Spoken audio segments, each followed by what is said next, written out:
안녕하세요. 안나입니다. 아마 이 영상이 올라가는 시기가 5월 초가 될 것 같아요. 가정의 달이죠. 우리 구독자분들 가정이 늘 건강하고 행복하길 바랄게요. 저도 역시 행복한 순간만 여러분들과 공유할 수 있기를 기대하겠습니다. 자, 그런데 이런 바람에 반해서 오늘 소개해드릴 사건은 가족 살인 사건이에요. 그럼 오늘 이야기 시작해 볼게요. 오늘은 미국 조지아주로 가볼게요. 코카콜라의 도시, 또 한국 교민들이 많이 거주하시는 아틀란타에서 동북쪽으로 한 40분 정도 올라가면 스넬빌이라는 작은 도시가 있습니다. 인구가 2만밖에 안 돼요. 또 제가 보통 새로운 지역이 나오면 그 특징들을 소개하는데 이 스넬빌은 딱히 유명한 게 없더라고요. 대신 눈에 띄는 기사가 하나 있었는데 이 시장이 세금을 안 내고 공금으로 포르노 사이트에서 결제했다. 그런 기사가 있긴 했습니다. Mayor of Snellville turned himself in today. He's facing 65 felony charges. The accusations include spending campaign money on family vacations and pornography. 2009년 4월 26일 일요일이었어요. 이른 저녁 시간이었습니다. 아직 4월이지만 스넬빌의 날씨는 26도를 넘는 조금은 덥고 건조한 날이었습니다. 저녁 6시 경이었는데요. 대낮처럼 밖은 환했어요. 이 스넬빌 다운타운에서 북쪽으로 한 10분 정도 떨어진 거리에 타겟 슈퍼마켓이 있었습니다. 주말이라 그런지 주차장엔 많은 차들과 사람들이 오가면서 되게 분주했어요. 참고로 타겟은 우리나라 이마트처럼 되게 흔한 슈퍼마켓이에요. 오후 6시쯤에 한 SUV 한 대가 주차장으로 들어옵니다. 이 차에서 여성이 내렸고요. 얼마 지나지 않아서 한 발의 총성이 울렸어요. 이 SUV에서 내린 여성이 총에 맞았는데 이마에 치명상을 입고 그 자리에서 바로 쓰러졌습니다. 이 총성을 들은 사람들은 완전 패닉. 지금 이 시간에 이렇게 사람이 많은 곳에서 막 비명을 지르고 누군가는 신고를 하고 난리도 아니었어요. 총에 맞은 이 여성은 누구이며 또 총을 쏜 사람, 왜 이 밝은 대낮에 이런 짓을 벌인 것일까요?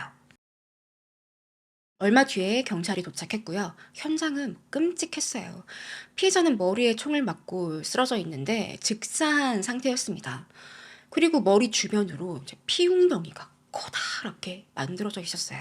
경찰이 차 안을 살펴보는데 가방도 있었고요. 가방 안에 지갑, 휴대폰, 열쇠 그대로 들어가 있었고 경찰은 이걸 보고서 강도는 아니구나. 이 돈을 노린 게 아니다. 또 이 지갑에 있는 신분증으로 이 사망한 여성이 25살 헤더 스트루보라는 것을 확인했어요. 그리고 차에서 발견된 게 헤더의 소지품뿐만이 아니었어요. 이 처음 뒷좌석 문을 열었을 때 베이비 카시트에 한 2살 정도 돼 보이는 남자 아기가 이렇게 앉아 있었습니다. 바로 헤더의 아들이었어요. 수사팀은 바로 헤더의 부모님에게 연락을 했어요. 이제 그녀의 부모님은 미시시피에서 한참 자동차 여행 중이었거든요. 스포츠카 타고 신나게 드라이브 즐기고 있는데 갑자기 딸이 총에 맞았습니다. 이런 청천벽력 같은 소리를 듣게 된 거예요. 제 딸이 총에 맞았다고요? 아니, 아이 낳고 나서 행복하게 잘 살았는데 이게 무슨 일이냐. 되게 믿을 수 없어 했어요. 그리고 뒷좌석에 있던 아이는 이제 19개월, 이름은 칼슨이었습니다. 헤더의 아들. 경찰은 아이 아빠 스티븐에게도 연락을 했고요. 혹시 아이가 다친 데가 있을지 모르니까 이제 함께 병원으로 갔는데 거기서 스티븐, 또 스티븐의 엄마 조안나가 그러니까 아이한텐 할머니죠. 이들이 칼슨을 케어하고 집으로 데려갑니다. 다행히 아이에겐 아무 문제가 없었어요. 이 사건은 스넬빌 전체에 큰 충격을 줍니다. 이 스넬빌이 도시가 작기도 하지만 치안도 되게 좋아요. 살인사건이 거의 없는 도시예요. 인구 2만밖에 안 되는데 갱단이 있을 리도 없고 총격사건 이런 것도 남의 나라 일이라고만 생각했던 주민들만 살고 있었습니다. 스넬빌 역사상 살인사건이 딱 9번 있었는데 이 헤더 사건이 이제 10번째가 되었어요. 경찰은 수사팀을 바로 꾸리는데 수사팀장 맡은 로이는 형사로 일하면서 딱 2번 살인사건을 맡아봤고요. 팀원들 딘과 트레이 형사는 한 번씩 살인사건을 경험한 적이 있었습니다. 그러니까 서장님이 야, 이 사건 중요하니까 누가 살인사건 해본 사람 없어? 너 2번 해봤어? 로이, 그럼 너는 팀장. 너네는 한 번 해봤다고? 그럼 팀원으로 하자. 이렇게 꾸려지지 않았을까. 또 범행 장소도 타겟 슈퍼마켓 바로 앞에. 또 여긴 타겟만 있는 게 아니라 이 프라자에 작은 상점들도 있고요. 뒤에 모텔도 있고 유동인구가 많은 장소입니다. 게다가 일요일이지. 날씨도 좋았어요. 마침 나들이 객들도 많았고요. 이런 장소에서 총기 사건이라니. 이 경찰관이 생각했을 때도 너무 이해 안 가는 그런 살인 사건이었어요. 자, 수사팀은 제일 먼저 현장을 수색하는데 아무런 증거를 발견하지 못합니다. 이 범인이 흘리고 간 것도 없었고요. 뭐 만지거나 접촉한 것 전혀 없었고 또 총을 발사했는데 탄피조차 발견되지 않았어요. 대신에 목격자들은 많았죠. 조금 자세히 현장 가까이서 지켜본 사람들이 한 6명쯤 나왔어요. 첫 번째 목격자는 20대 여성, 이 아이 엄마였는데 이 헤더 차 바로 앞에 마주보게끔 본인의 차를 대고 그 차 안에서 헤더가 죽는 걸 그대로 목격한 사람이었습니다. 그녀는 헤더가 버건디 에스컬레이드 그 SUV 차를 끌고 와서 차를 댔는데 곧장 다른 차 하나가 헤더의 앞으로 접근을 했대요. 자, 이 접근한 차에서는 한 남자랑 아이가 내렸는데 나중에 확인되지만 이 남자는 헤더의 남편 스티븐이고 또 아이는 칼슨, 헤더의 차에서 발견된 그 아들이었습니다. 스티브랑 헤더는 짧게 인사를 주고받더니 이 스티브가 헤더에게 아이를 넘기고 돌아갔어요. 그리고 헤더가 카시트에 아이를 태웠다. 그 사이 스티브는 차를 타고 이미 주차장을 빠져나간 상태였어요. 자, 문제는 여기서부터예요. 헤더가 뒷좌석에 아이를 태우고 이렇게 문을 닫고 운전석으로 걸어오는데 뭐 한 발짝, 두 발짝쯤 걸었겠죠? 갑자기 웬 남자가 황급히 빠른 걸음으로 막 오더니 헤더 앞으로 왔고 헤더에게 뭐라 뭐라 하더래요. 한 두 마디 정도? 그렇게 대화를 하다가 탕! 총소리가 울렸다고 합니다. 헤더는 바로 쓰러지고 이 의문의 남자는 아무 일 없다는 듯이 다시 자기가 걸어온 방향으로 돌아갔어요. 형사 D는 혹시 이 남녀가 대화를 나누는 걸 들으셨나요? 물었는데 아니요. 저는 차 안에 있었는데 대화 내용은 전혀 들리지 않았어요. 바디랭귀지나 눈빛 같은 거라도 기억나는 게 없으세요? 글쎄요. 그냥 총에 맞기 전에 그 피해자가 엄청 놀란 표정이었어요. 자, 그리고 형사는 두 번째 목격자도 인터뷰를 하는데요. 자, 이 사람은 헤더가 대화하는 걸 언뜻 들었대요. 제가 봤을 땐 그 헤더랑 총기범은 아는 사이였어요. 처음 만난 사람들의 대화가 아니었습니다. 그 남자는 한 10대 학생 같기도 했고요. 이 두 번째 목격자는 이 젊은 커플이 싸우는 느낌이었다. 그리고 갑자기 헤더가 헬프! 라고 소리치고 나서 총에 맞았대요. 그리고 또 다른 목격자는 범인이 총을 쏘고 나서 그가 걸어왔던 방향을 그대로 되돌아서 타겟 건물 왼쪽으로 향했고 그 건물을 끼고서 이렇게 삥 돌아서 사라졌다라고 진술을 합니다. 이렇게 목격자들의 진술로 몇 가지 수사 방향을 설정할 수 있었어요. 첫 번째는 범죄자의 모습. 일단 백인 남성이다. 또 체격이 막 크지 않고 키는 한 170 정도? 또 마른 체형이었고 범인이 콧수염이 있었대요. 그런데 좀 이상한 게 범인의 콧수염이 누가 봐도 가짜였다고 합니다. 이 어떤 목격자는 차를 타고 지나가다가 이렇게 슥 창문 너머로 이렇게 범인의 얼굴을 봤어요. 근데 수염이 너무 웃기게 생겨가지고 자기 동생한테 야, 쟤 수염 봐봐. 겁나 웃기지 않냐? 뭐 이런 말까지 했대요. 거기다 헤어스타일도 너무 특이한 거예요. 저거 가발인가? 왜 저러고 다니지? 좀 수상해 보였대요. 자, 이렇게 범인의 인상착의가 특정이 됐어요. 두 번째는 범인이 사용한 총기가 무엇인지 파악할 수 있었습니다. 자, 목격자들 말로는 범인이 총을 쏘자마자 뒤도 안 돌아보고 그냥 후다닥 빠른 걸음으로 도망갔거든요. 그럼 총을 쏘고 탄피를 주울 새도 없이 바로 도주한 건데 현장에는 탄피가 없었거든요. 바로 리볼버 권총을 사용한 것으로 보였습니다. 일반적으로 총을 쏘면 탄피가 바닥에 떨어져요. 근데 리볼버는 총 안에 탄피가 그대로 남아요.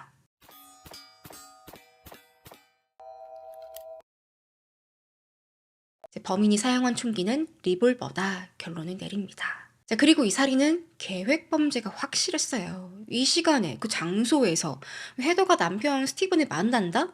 이걸 정확히 알고 있는 사람이겠죠. 그러니 타이밍 딱 맞춰서 기다리다가 헤더를 보고 살해한 것 아닐까요? 게다가 마지막으로 범인이 떠난 위치. 경찰은 현장에서 K9 유닛 경찰견이라고 하죠. 경찰견을 이용해서 이 냄새를 추적합니다. 그러자 목격자가 진술한 대로 범인은 타겟 건물 뒤까지 이동을 했고요. 이 뒤에는 모텔이 하나 있어요. 그곳 주차장에서 범인의 냄새가 끊겼어요. 아마 이 모텔에 차를 세우고 타겟으로 걸어왔구나 추정을 할 수 있었죠. 그럼 범인은 헤더와 어떤 관계이길래 분장까지 해서 가발 쓰고 콧수염까지 붙이고서 헤더를 살해했던 것일까요? 자, 그럼 피해자 헤더가 누군지 알아볼게요. 그녀는 아빠 버디와 엄마 마리의 둘째 딸이었고요. 1984년 4월생입니다. 애틀랜타 금교 출신이고 오빠 헨리와 또 입양된 남동생 헌터와 함께 자랐어요. 헤더는 항상 밝고 긍정적이고 이 작은 것에도 행복을 느낄 줄 아는 그런 여성이었다고 합니다. 고등학교 때 한 살 많은 남자친구가 생겼는데요. 그가 바로 스티븐이었어요. 둘은 2년 정도 연애를 하다가 헤더가 20살, 또 스티븐이 21살 때 결혼을 하게 됩니다. 헤더의 직업은 플로리스트였어요.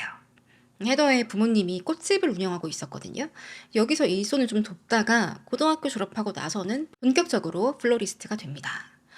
자, 근데 이 직업이 헤더에게 너무 잘 맞는 거예요. 나중엔 엄마보다 더 예쁘게 디자인하고 손님들도 헤더를 더 찾기 시작했어요. 그렇게 1년 정도 일을 하다가 내가 이제 독립해서 내 사업을 해야겠다. 포터데일이라는 곳에 블룸이라는 꽃집을 개업합니다. 당시 남편 스티브는 건설 현장에서 일하고 있었거든요. 근데 뭐 어떤 이유에서인지 잘렸어요. 하루아침에 실직자가 됐는데 그러자 헤더는 우리 같이 꽃집을 운영하면 어떨까? 이 제안을 하고서 둘이 함께 사업을 이어갑니다. 그리고 이 부부가 결혼한 지 3년이 지나고 아들 칼슨이 태어났어요. 헤더는 이 세상 다 가진 것처럼 너무너무 행복했습니다. 꽃집도 잘 되지, 아기도 태어났지. 그렇지만 그녀는 점점 체력이 안 되는 거예요. 스티븐이 꽃집을 도와주긴 하지만 뭐 거의 헤더가 일당백이었어요. 또 헤더가 일할 때 칼슨의 등에 업고 막 우유 먹이면서 재워가면서 그렇게 일을 합니다. 칼슨이 너무 어리니까 어디 맡기는 걸 원하지 않았어요. 그리고 아기랑 같이 있는 게 좋았대요. 그래서 칼슨은 아기 때부터 늘 엄마와 함께 했는데 이 칼슨이 걷기 시작했을 때는 꽃집 안에 작은 놀이터도 만들어주고 엄마는 일하고 아들은 놀고 그렇게 지냅니다. 그러다 점점 꽃집이 커지니까 이 스티븐의 엄마, 헤더의 시어머니죠. 조안나가 꽃집 일도 좀 봐주고 바쁠 땐 배달도 가고 또 칼슨도 돌보면서 가게에서 같이 지내게 됐어요. 그런데 아무리 미국이라 해도 며느리와 시어머니가 하루 종일 이 작은 꽃집에서 함께 일을 해요. 그럼 크고 작은 갈등이 생기지 않을까요? 헤더와 조안나는 자주 말다툼을 합니다. 이 원인은 대부분 양육 문제. 조안나는 헤더가 칼슨을 키우는 방식이 마음에 안 드는 거예요. 시어머니 조안나도 헤더처럼 아들이 하나였어요. 이 스티븐이 온리 차일드였고 그를 낳고 나서 바로 이혼을 합니다. 혼자 열심히 스티븐을 키운 거예요. 그래서 좀 그런 거 있죠. 내가 혼자 아이를 이렇게 잘 키웠다. 스티븐 이렇게 듬직한 남자아이로 만들었다. 자, 이런 것에 자부심이 있는 거예요. 근데 며느리 헤더는 손주를 대하는 게 영 마음에 안 들어. 헤더가 우유 주거나 안고 있을 때면 얘, 너는 집에서 그런 것도 안 배웠니? 어쩜 애를 그렇게 모르니? 이렇게 얘기했대요. 이게 제가 한국식으로 번역한 게 아니라 진짜 영어로 이렇게 얘기했어요. 집에서 안 배워왔다고. 조안나는 틈만 나면 내가 아이를 키워봐서 잘 알아. 너 그렇게 하면 안 돼. 게다가 말로만 뭐 잔소리만 이렇게 하는 게 아니라 나중엔 정말 엄마의 역할까지 빼앗으려고 있어요. 한날 헤더랑 칼슨이 집에 있는데 전화가 온 거예요. 조안나한테. 지금 칼슨 좀 데리고 집으로 넘어와. 오늘 내가 칼슨 데리고 자야겠어. 헤더는 어이없어가지고. 어머님, 지금 칼슨 잘 자고 있어요. 내일 꽃집으로 데려갈게요. 그때 좀 봐주세요. 자, 이렇게 넘어갔어요. 근데 다음날 이제 일과 다 보내고 꽃집 문 닫을 시간이 돼서 헤더가 마감하고 있는데 갑자기 애가 사라진 거예요. 어디 갔지? 놀라서 헤더는 조안나에게 연락을 해요. 내가 지금 칼슨 데리고 퇴근했어. 내일 보자. 아니, 이거 납치 아니에요? 왜 남의 아들을 허락도 없이 데려가요? 아무리 할머니라지만 선을 제대로 넘었죠. 심지어 이게 한두 번이 아니었어요. 여러 번 아이를 훔쳐갑니다. 한 번은 헤더가 퇴근하려고 이제 칼슨을 카시트에 앉혔어요. 그러고 뭐 짐 싣고 잠시 한눈판 사이에 조안나가 뒷문을 턱 열더니 아이를 데리고 가려고 하는 거예요. 헤더는 지금 뭐 하시는 거예요? 얘, 너는 애 표정을 보면 모르니? 얘가 너보다 나를 더 좋아하는데 내가 데려가는 게 맞지. 자, 이때부터 조안나와 헤더의 사이가 점점 안 좋아집니다. 솔직히 더 이상 보고 싶지 않을 것 같은데 또 헤더는 일을 해야 하니까 어쩔 수 없이 조안나의 도움을 받긴 받아야 했어요. 자, 아무튼 이 시어머니 조안나 정말 문제가 많은 사람이었습니다. 자, 나중에 조안나의 전 남편, 스티브의 아버지죠. 그가 인터뷰를 하는데 조안나 미친년이라 그랬어요. 자, 그럼 시어머니가 이런 짓을 하면 남편 스티브는 뭐 해요? 중재를 하든가 뭐 엄마를 말리든지 해야 되는데 한술 더 떴어요. 스티브는 일단 여성 편력이 너무 심했습니다. 꽃집에 있으면 찾아오는 여자 손님들에게 그렇게 추파를 던지고요. 이제 만약에 스티브 혼자 있을 때 여자 손님이 온다? 그럼 마치 자기가 싱글인 것처럼 행동했어요. 뭐 어디 좋은 일 있으신가 보죠? 제가 맞춰볼까요? 아, 졸업식 같이 가드릴까요? 근데 손님이 눈치채고서 저기 아이가 있는데요? 결혼하신 거 아니에요? 물어보면 구구절절 나는 사랑이 없는 결혼을 했다. 뭐 아이는 어쩌다 보니 실수로 낳았다. 이 틈만 나면 다른 여자랑 데이트 한번 해보려고. 자, 이렇게 몇 년간 그는 정말 실제로도 바람을 피웠어요. 그러다 2008년 발렌타인데이였어요. 이 꽃집에서 헤더랑 이 시어머니 조안나 둘이 같이 일하고 있는데 조안나가 영수증 하나를 발견합니다. 어머, 헤더야, 이 영수증 보석 가게 맞지? 스티븐이 너한테 줄 목걸이 같은 거 산 거 아니야? 헤더가 영수증 보니까 이 며칠 전에 목걸이를 구매한 영수증인데 남편이 발렌타인데이 때 나한테 선물할 건가 보다 했어요. 조안나는 옆에서 아휴, 그래, 내 아들이 좀 속을 썩이긴 해도 스윗한 면이 있어. 너가 좀 잘 참고 넘어가. 그런데 2월 14일 발렌타인데이가 됐는데 스티븐이 헤더에게 아무것도 안 줍니다. 심지어 외박까지 하고요. 그날 밤에 상간녀에게서 전화가 왔어요. 헤더에게. 스티븐 내 거니까 당장 이혼하라고. 헤더는 어이가 없는 거죠. 이제 그동안 스티븐이 바람 피우는 거 참고 참고 살았는데 이제 한계에 옵니다. 헤더는 더 이상 봐줄 수 없다. 바로 별거에 들어갔고요. 다음 달 3월에 헤더가 이혼 소송을 준비합니다. 스티븐은 이혼하기 싫다고 했어요. 그렇지만 헤더는 이제 마음 단단히 먹고 스티븐이랑 시어머니 조안나에게 더 이상 꽃집에 나오실 필요 없어요. 이제 해고 통보를 합니다. 이제 그리고 혼자 꽃집을 운영해야 하는데 이제 힘들죠. 아이도 봐야 하고 원래 세 명이서 하던 일을 당장 혼자 할 수는 없었죠. 잠시 꽃집 문을 닫고 친정 부모님의 꽃집에서 월급 받으면서 직원으로 일을 시작합니다. 그리고 해결해야 할 문제. 이 칼슨의 양육권. 이때부터 부부는 정말 피 터지는 양육권 싸움을 벌입니다. 특히 시어머니 조안나는 이 칼슨 양육권 챙기는데 사활을 걸었어요. 하지만 여러 면에서 헤더에게 훨씬 유리했죠. 자, 이렇게 아직 이혼 소송 중이지만 결과가 나오기 전까지 헤더가 주도적으로 칼슨을 돌봅니다. 평일엔 무조건 아이가 헤더 집에 있었고요. 주말에는 스티븐 집에 가서 시간을 보내고 일요일 저녁에 다시 헤더에게 보내주는 그런 루틴을 이어왔어요. 그래서 헤더가 죽던 날, 그날도 일요일이었죠. 스티븐이 칼슨이랑 주말을 보내고 헤더를 만난 거예요. 이제 칼슨 보내주려고. 이 당시에도 둘은 사이가 안 좋았고요. 뭐 만나도 간단한 인사말도 할 법한데 뭐 날씨가 좋네, 요즘 어떻게 지내? 뭐 이런 스몰톡도 전혀 없었어요. 누가 멀리서 보면 마약 툭 던지고 현금 챙겨서 가는 뭐 그런 모습처럼 보였을 거예요. 헤더는 이제 좀 시어머니랑 남편에게서 벗어날 수 있다 생각했는데 이런 변을 당한 거예요. 그럼 다시 수사 과정으로 돌아올게요. 형사들은 앞서 말씀드린 용의자의 인상착의, 또 헤더의 스케줄을 알고 있을 만한 사람들, 이런 정보를 중심으로 두 명의 용의자를 수사선상에 올립니다. 한 명은 헤더의 새로운 남자친구, 마이크. 다른 한 명은 여러분도 예상하시겠지만 남편 스티븐. 헤더와 마이크는 사건이 있기 5개월 전인 2008년 11월부터 만나기 시작했어요. 자, 여기서 좀 짚고 넘어갈게. 헤더랑 스티브는 이혼 소송 중이었어요. 아직 법적으로 부부였습니다. 근데 우리나라는 이혼 절차가 서류상으로 마무리가 돼야지 다 끝났다. 이제 그땐 다른 남자, 다른 여자 만나도 된다. 이런 사회적인 룰이 있잖아요.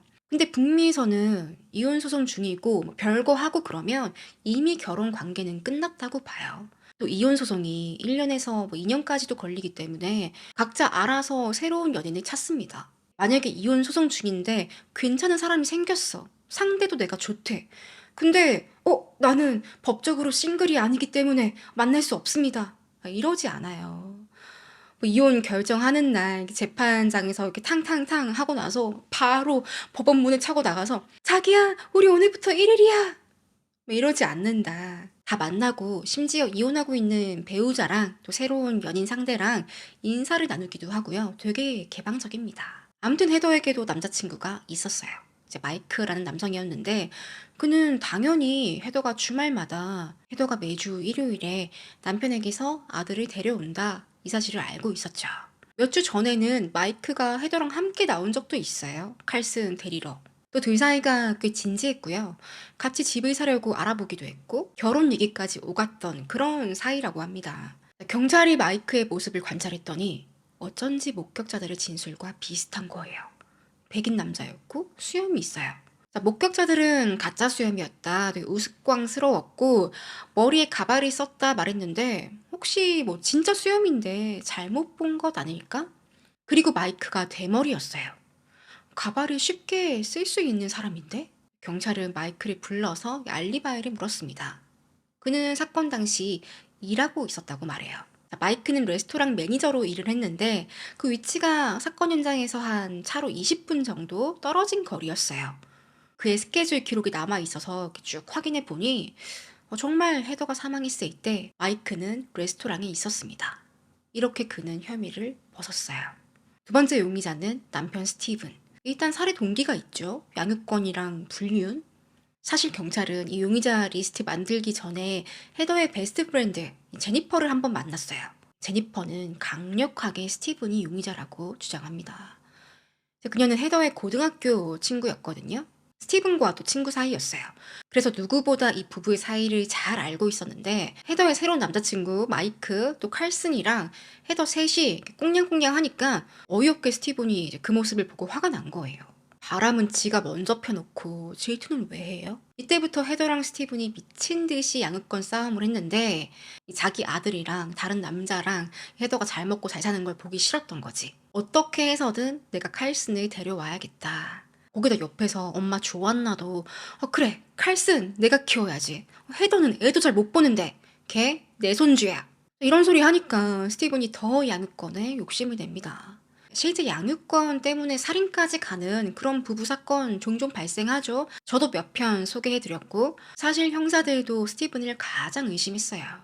물론 헤더가 살해되었을 때 그 현장에 스티븐은 없었지만 누군가 고용해서 시켜 쓰일 수도 있고 그에게 살해 동기가 명확했기 때문에 가장 큰 의심을 받고 있었어요.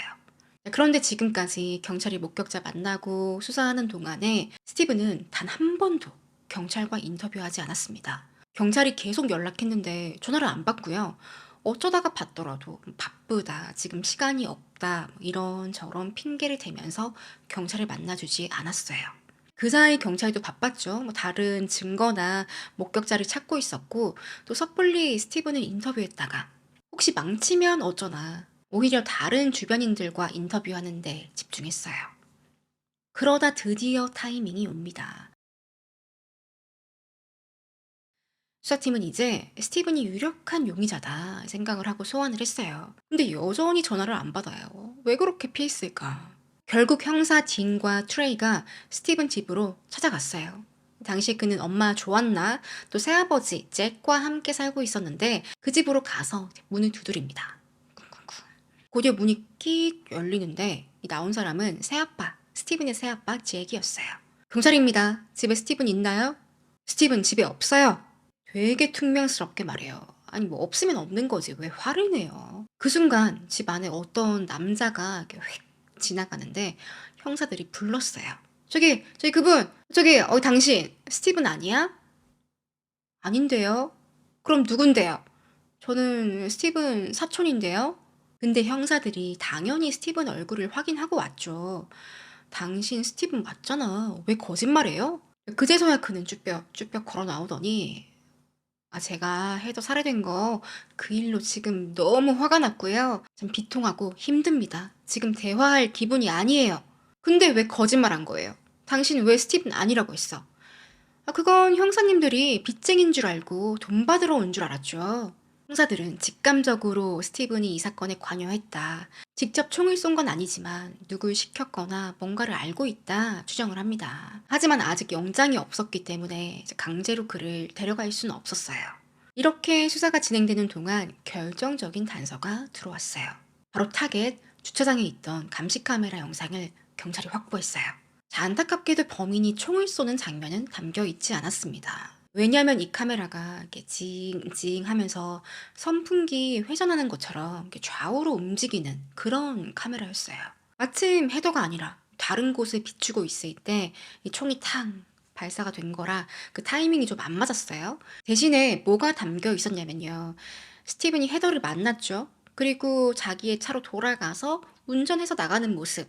그게 정확히 담겨 있었습니다. 그리고 얼마 뒤에 용의자로 보이는 남자가 헤더를 향해서 걸어가는 모습이 담겼고요. 이 총격 이후에는 다시 이 남자 이제 빠른 걸음으로 성큼성큼 도망가는 이제 그런 모습이 잡혀 있었어요. 화질이 나빠서 잘 보이진 않는데 이제 경찰은 이 영상 속의 남성 그 얼굴 느낌이랑 또 목격자들의 진술을 바탕으로 몽타주를 그립니다. 자, 이렇게 나왔어요.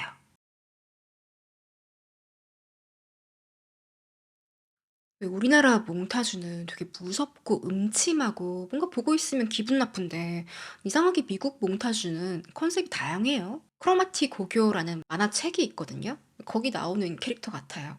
수사팀장 로이는 이 몽타주 보고서 크게 실망합니다. 아니 전문가 불러와서 이거 그리는데 사나이 걸렸다고 했나? 무슨 몽타주가 만화처럼 생겼어? 이걸로 어떻게 용의자를 잡아? 지금까지 인터뷰한 사람 중에 이렇게 생긴 사람 있어? 형사들은 아니에요. 이 몽타주는 오히려 수사에 혼선만 주고 있었어요. Well, it was almost like a caricature. Looked like a cartoon, didn't it? Yeah, as opposed to an actual portrait of someone. I don't know if this is going to help us. 그런데 얼마 뒤에 아주 결정적인 역할을 하는 목격자가 한 명 등장합니다. 이 범인이 타겟 건물을 돌아서 모텔 주차장으로 갔었죠. 이 모텔에서 장기 투숙하고 있던 데럴이었어요. 데럴은 사건이 있던 날 모텔 밖에서 담배를 피우고 있었는데 이 수상한 사람을 봤다고 합니다. 자, 그날 모텔 주차장에 차가 한 대 대여져 있었고 운전석에 웬 남자가 앉아 있었대요. 그는 차의 시동을 켜고 창문도 열어둔 상태였다고 합니다. 자, 근데 데럴도 다른 목격자들처럼 머리카락도 조금 이상하고 가발처럼 보였고요. 수염도 그거 가짜 수염이었어요. 그리고 데럴이 왜 이 사람을 계속 지켜봤냐면 그가 차 안에서 이 망원경으로 어딘가를 계속 보고 있더래요. 이상하잖아요. 무슨 탐정놀이 하는 것도 아니고 아니, 머리에 이상한 거 쓰고 수염 붙이고 망원경을 왜 끼고 있지? 그리고 데럴이 이 모습을 본 게 처음이 아니었대요. 사건이 있기 전에 2번이나 그 모습을 하고서 이 망원경을 끼고 지켜보고 있었대요. 사건이 있던 날은 3번째로 목격된 날이었습니다. 또 이날은 처음으로 데럴과 이 수상한 남자가 눈이 마주친 거예요. 그러자 이 남자 황급하게 운전해서 도망갔대요. 형사 트레이는 혹시 그 남자가 타고 있던 차가 뭔가요? 물었더니 흰색 F-150였어요. 자, F-150는 북미에서 제일 흔한 픽업 트럭입니다. 또 트레이는 데럴에게 몽타주도 보여주는데 이 사람 맞아요. 정확해요. 트레이는 온몸에 소름이 돋으면서 이제 끝났다. 이제 모든 수수께끼가 풀렸다 생각을 합니다. 이제 그리고 데럴에게 우리 같이 드라이브나 좀 갈까요? 제안을 하고 트레이랑 데럴 또 형사 딘이 함께 셋이서 어디론가 이동을 했어요. 한 주택가였는데 그 집 드라이브웨이에 흰색 포드 150가 주차가 되어 있었습니다. 데럴, 혹시 저 차 익숙한가요? 저 차 맞아요. 그 코스염에 타고 있던 차가 저거예요. 트레이 말고 다른 형사 D는 아니 북미에 F-150가 얼마나 많은데 어떻게 당신이 본 차라고 확신합니까? 데럴은 형사님들이 저보다 똑똑할지 모르겠지만 픽업 트럭만큼은 제가 전문가예요. 저 차 옆을 한번 보세요. 저거 보이나요? 까만 거? 데럴이 가리킨 건 이 차에 붙은 몰딩이었어요. 저건 포드사에서 차를 정품으로 뽑을 때 나오는 그런 옵션이 아닙니다. 사설 업체에서 튜닝한 거예요. 이게 흔한 몰딩이 아니거든요. 제가 모텔에서 본 차도 딱 저 튜닝이었어요. 알고 보니 데럴이 픽업 트럭 매니아였어요. 이 가방에 차랑 관련된 잡지 이런 거 늘 가지고 다닐 정도로 차에 정말 관심이 많은 사람이었고 이 픽업 트럭에 대해서도 꽤 자세히 아는 사람이었습니다. 그럼 지금 용의자의 차가 발견된 건데요. 이 집은 스티븐이 집이었어요. 또 이 픽업 트럭은 그의 엄마 조안나의 차였습니다. 이제 용의자는 두 명이죠. 스티븐이랑 조안나. 경찰은 줄곧 스티븐이 누군가를 고용해서 살인을 저지른 게 아닌가 추정을 했는데 혹시 그게 엄마 조안나라면? 그리고 목격자들의 진술이 이제 범인이 위장을 했다, 수염 붙이고 가발을 썼다. 그렇다면 조안나가 성별을 아예 남자처럼 보이게 하려고 과장해서 수염을 달고 막 이상한 거 쓰고 그랬던 것 아닐까 추정을 합니다. 근데 솔직히 이 몽타주랑 조안나랑 별로 안 닮았거든요? 저만 그런가요? 조안나의 눈은 동그랗고 코가 큰데 이 몽타주는 약간 에이시안 얼굴이지 않나요? 근데 형사들은 몽타주랑 조안나의 얼굴이 매치가 된다, 그렇게 분석을 했어요. 딘과 트레이 형사는 조안나의 집으로 갔어요. 조안나, 저 서로 같이 가시죠? 그녀는 영장 있어요? 제가 왜 가야 하죠? 전 경찰이랑 전혀 얘기하고 싶은 게 없는데요? 경찰은 집요하게 문 밖에 서서 계속 말을 걸었고요. 그러자 그녀가 서서히 입을 뗍니다. 자기 알리바이에 대해서 얘기하는데요. 사건 당일에 오후 5시 반쯤에 집을 나와서 자기 친정 부모님 집으로 갔대요. 이제 거긴 되게 멀어요. 차로 1시간 반 정도 걸리는 지역인데 아무튼 출발해서 부모님 집으로 가다가 우체국에 들렀고 웬디스에서 햄버거를 픽업했다고 말합니다. 그러면서 경찰이 묻지도 않았는데 혼자 주섬주섬 뭘 꺼내더니 웬디스 영수증이에요. 한번 확인해 보시든가. 영수증은 웬디스에서 저녁 7시쯤에 햄버거를 산 게 나와 있었어요. 어느 정도 알리바이가 성립되죠. 이 사건 시간은 저녁 6시였거든요. 경찰은 조안나를 한번 떠봅니다. 그 며느리 헤더와 사이가 어땠나요? 말도 하기 싫어요. 딱 잘라버려요. 그러다가도 헤더 욕은 또 슬슬 해요. 헤더는 좋은 엄마가 아니었어요. 집 부모한테 애 키우는 것도 못 배우고 시집와서 도덕적으로 나쁜 엄마였고요. 솔직히 제 손자를 키울 자격도 안 됐어요. 걔가 죽어서 속이 시원한 것도 있긴 한데 그랬다고 뭐 제가 죽였다는 건 절대 아니에요. 그래도 한때 가족이었던 며느리가 죽었는데 슬퍼하는 모습은 전혀 없고 뭐 죽어 마땅하다, 뭐 이런 뉘앙스로 얘기를 합니다. 이후에 경찰은 조안나의 집이랑 차에 대한 압수수색 영장을 받았어요. 아직 체포 영장은 안 나왔어요. 그런데 조안나의 집에서 엄청난 양의 총기들이 발견됩니다. 종류도 다양했어요. 뭐 소총, 샷건, 권총, 누가 봐도 총기 매니아였어요. 자, 그런데 유일하게 없는 총기 모델이 있었어요. 바로 리볼버. 자, 앞서 경찰은 범인이 리볼버를 사용했다 추정을 했었죠. 근데 딱 리볼버만 없는 거예요. 이렇게 총을 좋아하면 한두 개 가지고 있을 법도 한데 마치 일부러 나는 리볼버를 쓰지 않는 사람이다, 이런 메시지를 전하는 것처럼. 경찰들은 스티븐에게 다시 연락을 합니다. 스티븐 씨, 우리 얘기 좀 할까요? 너가 용의자가 아닌 거 알아. 근데 얘기만 하자. 우리 좀 도와줘. 그렇게 드디어 스티븐이 취조실에 앉았는데 형사들은 음료수 하나 주면서 편안한 분위기에서 대화를 시작합니다. 그리고 그에게 주차장에서 촬영된 CCTV 영상 있죠. 그걸 보여줬어요. 여기 타겟 위치 알고 계시죠? 사건 당일 현장입니다. 여기 용의자 보이세요? 영상을 보던 스티븐은 말이 없었어요.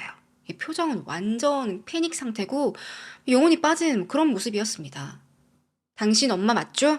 스티븐은 엄마입니다. 엄마가 아닙니다. 이런 대답은 전혀 안 하고요. 엄마가 저한테 아무 얘기도 안 했어요. 그래서 엄마예요? 아니에요? 마른 체형인 걸 봐서는 되게 애매하게 대답을 해요. 근데 더 이상 감정을 숨길 수가 없었나 봐요. 이 화면을 지켜보다가 홀리 크랩! 저는 정말 아무것도 몰랐어요. 엄마가 이런 바보 같은 짓을. 경찰은 한 번 더 엄마 맞지? 물으니까 이제 기어 들어가는 목소리로 오 마이 갓, 내 아들 인생을 이렇게 망쳐놓다니, 엄마가 이런 짓을, 말하면서 눈물을 흘립니다. Oh, crap. She hadn't told me nothing. That's her written. You saw it. You know your own mom. It could be like that. Skinny. Oh my God. It could be her nose. Screwed up my son's life's gonna be.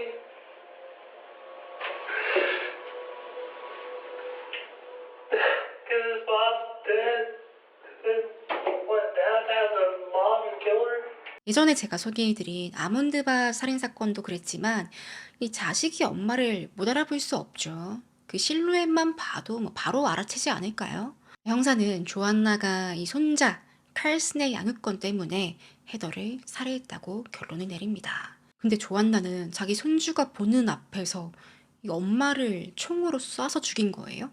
그런 사람이 헤더에게 엄마 자격을 논했던 거예요. 자, 이어서 경찰은 스티븐 시켜서 이 조안나에게 전화를 걸었어요. 스피커폰으로 다 듣고 있는 상황이었고요. 스티븐은 막 울면서 엄마 왜 그랬어? 막 묻자 조안나는 뭐 크게 동요하지도 않고요. 난 안 그랬어, 스티븐. 거짓말 하지 마. 조안나는 끝까지 모른다고 부인합니다. Mom, I just left the police station. They showed me the videotape. It looks like you. It looks like me? Mom, it looks like you. It looks just like you. Walks like you. Why'd you do it? I didn't do it. Bob, did you do it? Seriously, do not lie to me. Even so, I did not. 얼마 뒤에 드디어 조안나가 취조실에 왔어요. 근데 자세가 뭐 제가 뭐 눕방 이런 거 다 봤지만 이 눕취조는 처음 보네요. 다리를 까딱까딱 거리면서 팔짱 끼고 삐뚤하게 앉아있고 조안나는 모든 것을 부인합니다. 뭐 심지어 나는 내 아들 결혼 생활에 관여하지도 않았다. 내가 이혼시킨 것도 아니고 모르는 일이다. 자, 그러면서도 며느리 욕은 좋아해요. 내 손주를 못 키우더라. 또 걔가 도박에 빠져서 엄마 자격이 없었다. 형사는 계속 압박했어요. 당신 아들이 다 말했어. 영상 보더니 조안나 당신이 범인이 맞다고 하는데요? 스티븐이요? 안경을 안 써서 그럴 거예요. 집에 가서 안경 가져와서 다시 보라고 해야 돼요. 아니 형사들이랑 지금 말장난 하는 것도 아니고 스티븐이 바로 코앞에 있는 이 영상이 제대로 안 보여서 거짓말을 했을까요? 엄마라고? 자, 이어서 몽타주도 보여줍니다. 이거 프로페셔널한 아티스트가 그린 몽타주입니다. 당신이랑 비슷하지 않나요? 아티스트가 그린 거라고요? 그리고 이게 어떻게 제 얼굴이에요? 나도 이 그림처럼 코가 삐죽했으면 좋겠네. 저 아닙니다. 혹시 증거라도 나오면 알려주세요. 굿럭. 이러면서 취조실을 떠납니다. 뭐 몽타주랑 안 닮은 건 뭐 충분히 주장할 수 있을 것 같은데 이런 식으로 형사들을 비꼬고 협조하지 않는 거예요. 경찰은 증거를 더 보완해야 했어요. 이 조안나 차 안을 샅샅이 뒤지는데 이 운전석 바닥에서 섬유가 한 가닥 나왔어요. 이 조각을 파이어 비전이라는 섬유 분석해주는 그런 업체가 있나 봐요. 이제 여기에 보냈더니 이건 가발에서 나온 조각입니다. 이제 경찰은 판단을 해야 했어요. 조안나를 기소할 것이냐 말 것이냐. 물리적인 증거가 없으니까 뭐 조안나가 나에게 가발이 하나 있다 이렇게 말해버리면 그만이니까 형사들에게 직접적인 증거가 없었고 다 정황 증거였습니다. 그래도 경찰은 한번 해보자 이 대배심을 진행하게 되었어요. 예전에 한번 설명드렸는데 이제 그랜드 저리라는 대배심은 기소부터 배심원들이 판단해서 재판 결과까지 쭉 진행하는 것을 말합니다. 대배심원의 판단은 조안나가 용의자다. 이 사건 발생 6개월 만인 2009년 11월에 조안나의 체포영장이 나왔어요. 그녀는 본인의 부모님 집에서 체포가 됩니다. 이후에 조안나의 얼굴이 언론을 통해서 빠르게 퍼졌는데요. 이때 추가 목격자들도 나왔어요. 저 얼굴 분명 범인이 맞는데? 게다가 결정적인 증언을 한 사람도 있었습니다. 헤더의 꽃집에서 조안나랑 함께 배달 일을 하던 남학생이었어요. 자, 어느 날 이게 아마 사건 전인 것 같아요. 이 학생이랑 조안나랑 둘이서 배달을 갔는데 조안나가 이런 말을 하더래요. 난 말이지 사람을 살해하고 혐의에서 벗어날 수 있는 방법을 잘 안다? 그러면서 되게 구체적으로 설명을 하는데 자, 이걸 재판장에서 이 학생이 다 증언을 합니다. 재판은 2011년 5월 사건 발생 2년 만에 열렸고요. 검찰이 많이 불리했어요. 왜냐면 스티븐이 나중에 진술을 번복했거든요. 다시 영상을 보니까 엄마가 아닙니다. 그래서 검찰이 변호사와 힘든 싸움을 하게 되는데 뭐 그래도 아까 그 증언을 한 학생 또 다른 증인도 나왔어요. 바로 조안나와 함께 구치소에 머물렀던 수감자. 조안나가 다른 죄수들 앞에서 내가 며느리를 죽였다. 엄청 떠들고 다녔대요. 법정에 선 조안나는 저는 그러지 않았습니다. 부인을 하는데 이게 전형적인 패턴이에요. 다른 죄수 앞에서는 조금 터프해 보이려고 범행을 자랑하다가 법정에서는 말을 못하는 사람이 참 비겁하죠. 조안나의 변호인은 그녀에겐 알리바이가 있다. 웬디스 영수증 사건 발생했던 그때 조안나는 집을 떠나서 웬디스로 가고 있었고 그 뒤에 햄버거를 샀던 기록까지 남아 있습니다. 이런 주장을 했는데요. 이때 경찰이 영상 하나를 보여줘요. 바로 사건이 발생한 그 타겟 주차장에서 웬디스로 차를 타고 가면 얼마나 걸리나 이 실험을 한 거예요. 실제 사건과 같은 일요일 같은 시각에 사건은 저녁 6시경이었거든요. 그때 타겟에서 출발해서 웬디스로 가니까 저녁 7시. 이 조안나가 가지고 있던 영수증과 비슷한 시간이 찍혔습니다. 자, 이 말은 조안나가 헤더를 살해하고 바로 웬디스로 전속력으로 갔을 수 있고 그녀에겐 알리바이가 없다라는 뜻이 되죠. 또 재판장엔 조안나의 전 남편, 이 스티븐의 친아빠인 스티븐 시니어가 나와서 증언을 하는데 과거에 1991년에 조안나가 그의 머리에 총을 들이밀었다 말했어요. 그리고 그 총이 리볼버, 범인이 사용했던 것으로 추정된 총이었습니다. 이 말은 분명 조안나가 총기 매니아고 리볼버를 사용한 적이 있다면 분명 집에 리볼버를 보관하고 있었을 텐데 그것만 없다? 일부러 숨긴 것이다. 이런 주장이 가능했어요. 배심원의 심의 결과 조안나에게는 유죄가 판결됩니다. 판사는 그녀에게 30년 뒤에 가석방 신청 가능한 종신형을 선고했어요. 조안나는 펑펑 울면서 나는 누구에게도 해를 끼친 적이 없어요. 누구보다 헤더를 사랑했습니다. 이런 말을 했습니다. 이게 악어의 눈물일까요? 조안나는 죄질이 너무 나쁘죠. 이 19개월밖에 안 된 어린 아이가 지켜보는데 그것도 사람들이 왔다 갔다 하는 그런 번화한 곳에서 범죄를 저질렀어요. 이건 아이 엄마를 공개적으로 처형을 시키겠다는 거죠. 그리고 아들 부부의 문제인데 여기 왜 조안나가 관여했을까요? 무슨 미국이 아니라 조선시대 수준인데? 헤더에게 칼스는 네 아들이 아니라 내 손주다. 엄마 따위 필요 없다. 이거 아니에요? 북미에선 보기 드문 사건이 아닌가 생각이 듭니다. 오늘은 조지아주 스네일빌에서 발생한 사건 소개해드렸고요. 다음 에피소드가 궁금하시다면 더보기란에 있는 패트리온으로 저를 만나러 오시면 됩니다. 저는 다음 시간에 뵐게요.